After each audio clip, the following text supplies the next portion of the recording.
கோயம்புத்தூர் யாருக்கு, வேலுமணிக்கா அல்லது அண்ணாமலைக்கா அப்படின்னு சவுக்கு சங்கர் ஒரு கேள்வி ஒன்று கேட்டிருந்தார் அவருடைய எக்ஸ் தளத்தில்.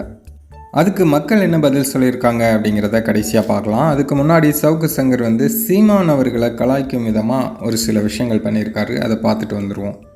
சீமான் சமீபத்திய ஒரு பேட்டியில் எந்த சின்னத்தை கேட்டாலும் அதை வேறு கட்சிக்கு கொடுத்துட்றாங்க அப்படின்னு சொல்லியிருந்தார். அதுக்கு சவுக்கு சங்கர் என்ன சொல்கிறாரு அப்படின்னா, அவங்கக்கிட்டேயும் போய் சீமானின் சின்னம் என்ன அப்படின்னு கேளுங்க, தேர்தல் முடிஞ்சதையும் வாப்பான்னு சொல்லுவாங்க அப்படின்ட்டு அவர் ஒரு கலாய் பதிவு ஒன்று போட்டிருக்காரு.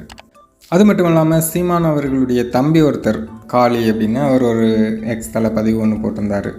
அண்ணன் செந்தமிழன் சீமானின் போர்ப்படை தளபதி அக்கா கலாமணி அவர்கள் கோயம்புத்தூர் நாடாளுமன்ற தொகுதிக்கு போட்டியிடுறாங்க அப்படிங்கிற மாதிரி அவர் போட்டிருந்தார்.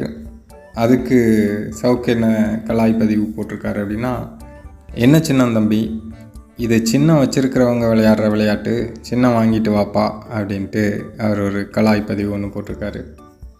சரி, இப்போ நம்ம விஷயத்துக்கு வருவோம். அதாவது அண்ணாமலையா வேலுமணியா அப்படின்னு ஒரு கேள்வி கேட்டிருந்தார்ல சவுக்கு. அதுக்கு கமெண்ட் செக்ஷனில் போய் பார்க்கும்போது நிறைய பேர் அண்ணாமலை அவர்களுக்கு தான் சொல்லியிருக்காங்க.